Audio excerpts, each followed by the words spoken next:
to talk because a lot of y'all are lonely. You're scrolling, hearting, and liking your favorite creators, lurking in your group chats, but still feeling disconnected. Let's name it. Making and keeping friends is harder than ever, even though we're more connected than any generation before us. It's not just you. It's the times, the trauma, and the tiny talk that never gets deep. So let's unpack this.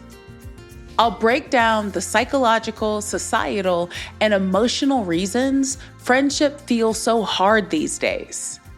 And then I'll walk you through real strategies to build meaningful connections without the awkward icebreakers or pretending that you love whatever the latest micro trend is. Welcome back to Savvy Psychologist. I'm your host, Dr. Monica Johnson. Every week on this show, I'll help you face life's challenges with evidence-based approaches, a sympathetic ear, and zero judgment. Let's start with the facts. According to a 2021 Survey Center on American Life study, the number of Americans who say they have no close friends has quadrupled since 1990. And men in particular, a whopping 15% reported having zero close friends. For women, it's not quite as dire, but it's still rising. Why? Because we're in a friendship recession, one that's being fueled by individualism, overwork, digital overload, and some good old-fashioned emotional fatigue. But let's zoom in on the reasons, psychological and societal, that are making this so real. Number one is you were taught to prioritize productivity over people. Raise your hand if you feel guilty hanging out with a friend when your to-do list is still screaming in your brain. Yeah, that's the toxic cocktail of capitalism and hustle culture. We were taught that success equals grind. And relationships, that's optional. But friendship isn't a luxury. It's a biological need. Studies show that meaningful social connection is as essential to your health as food or sleep. Chronic loneliness can even raise your risk of early death by 26%. But when the culture says you can rest when you're dead, it's no wonder we think catching up is something that belongs on your calendar invite once a year. Number two is digital connection is no substitute for the real thing. Listen, I love a good meme exchange as much as the next person, but let's not pretend that sending fire emojis under someone's Instagram story equals real intimacy. Social media gives the illusion of closeness, but it often replaces the vulnerability and reciprocity that deep friendship requires with highlight reels and fluff. Instead of sharing our real struggles, we curate a feed of wins. We compare our behind the scenes to other people's highlight reels and wonder why we feel left out. There's a term for this. Ambient intimacy. It's when you feel like you know someone because you follow their life online, but you've never had a real conversation. Real connection can't survive on likes alone. Number three is adulthood has no built-in friendship infrastructure. What I mean by that is, you remember in college when making friends was as easy as sitting next to someone in psych class and asking, did you do the reading? Even though we both know you didn't. But in adulthood, friendship becomes DIY. There's no more homeroom, dorm mixers, or mutual trauma over group projects. Now it's meetings, bills, caregiving, and the let's try to meet up sometime texts that go nowhere. And for my neurodivergent folks or anyone managing anxiety or depression, just coordinating a plan or even texting someone back can feel like climbing Mount Everest in flip-flops. Number four is people are emotionally tired and afraid of rejection. We are living through collective grief. Between the pandemic, political polarization, social injustice, and climate dread, it's been a lot.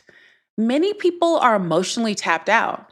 And when you're burned out, the idea of initiating friendship can feel like one more task that you don't have the bandwidth for. Psychologically, we also carry what's called rejection sensitivity, especially if we've been hurt in past friendships or marginalized in social settings.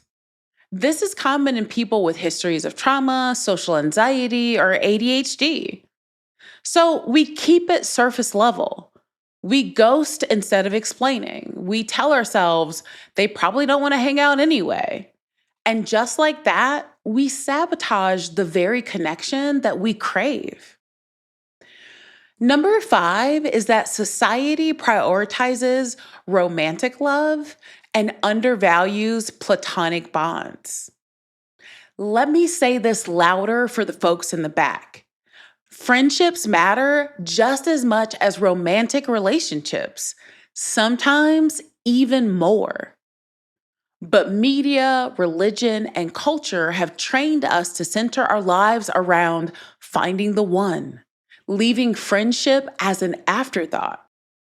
Even in therapy, we talk about breakups more than best friend fallouts, despite research showing that losing a close friend can be just as devastating as a romantic loss. We need to reframe friendship as a primary relationship and not a side dish. Now that we've discussed some of the factors that get in the way of making friends, let's switch gears. Here's how to get started with a few baby steps. Number 1 is to start with small, consistent contact. You don't need a 3-hour deep talk to begin a connection. Start with micro connections, like complimenting a coworker, DMing someone about their IG posts, or texting someone you haven't talked to in a while just to say that you've been thinking about them. Quite honestly, I recently bonded with someone over rocks. Yeah, you heard it, rocks. I have taken to going on walks, and if I see a rock I like for my garden, I pick it up. I was talking to someone the other day, and we both realized that we enjoyed gathering rocks and working in our garden. Number 2 is to create friendship rituals. We often think of rituals in romantic relationships, so like date nights or anniversaries, but they also work wonders in friendships too. Find one small thing you can do regularly with someone. So this can be a monthly potluck, a weekly walk, voice notes every Sunday, and commit to it. For example, I'm a horror movie fan, and a few of my best friends get together on Zoom once a month, and we watch movies and talk smack. It's a good time, and we've been fairly consistent with this since the pandemic. Number 3 is to use mutual interests to break the ice. Joining groups or communities centered around shared interests gives you built-in conversation starters. And yes, that also includes online communities if they're emotionally safe. But I'm also going to encourage you to go outside and meet people in real life. For example, you could join a local book club or a hiking group. Even if you don't find your best friend immediately, you're building your friendship muscles. You're showing up, being seen, and practicing connection. I've been connecting with a new gym community, and they've recently invited me to a surprise party and a beer run that they're doing over the summer. I've been going to this gym for almost a year, and it's starting to pay off.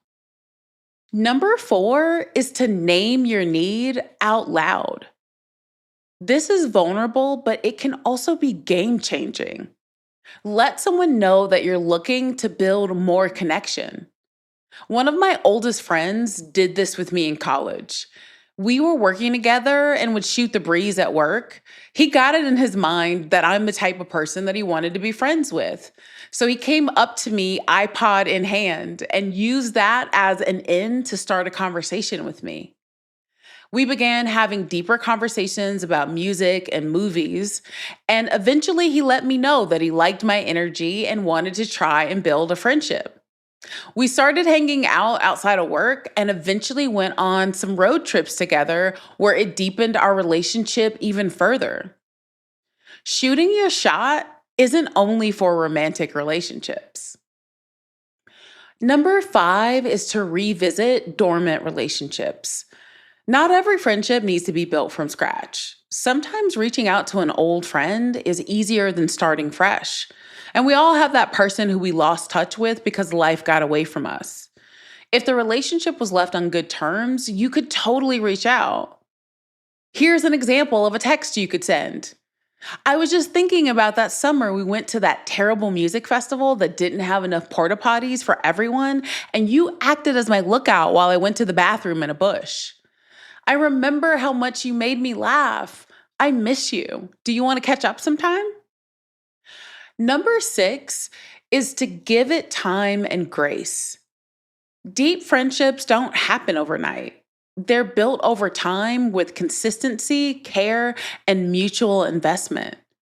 Not everyone you vibe with will become your forever friend, and that's okay. Friendships will have ups and downs as well, like any relationship. However, if you put the work in, you can have friendships that stand the test of time. It blows my mind all the time when I realize I've been friends with someone for like 20 years. If you're feeling lonely, struggling to make or keep friends, or wondering if something's wrong with you, there's probably not. It's legitimately hard, and aspects of our daily living make it even more difficult. But all of this can change with consistent effort and patience. So please text that person, go to that meetup, share a small detail about yourself instead of being quiet. Some of the greatest stories in life start with a smile, a hello, and a question about who is your favorite member of that K-pop band. And yes, there are wrong answers. If you have a best friend, how did you meet them? Let me know. You can contact me via Instagram at KindMindPsych or via my email at psychologist@quickanddirtytips.com. The Savvy Psychologist is a quick and dirty tips podcast. It's audio engineered by Steve Ricky Berg. The director of podcasts is Holly Hutchings. Our podcast and advertising operations specialist is Morgan Christensen. And Nathaniel Hoops is our marketing contractor. Follow Savvy Psychologist on Apple Podcasts, Spotify, or wherever you listen to podcasts. That's all for this episode of Savvy Psychologist. Thanks for listening, and I'll see you next week.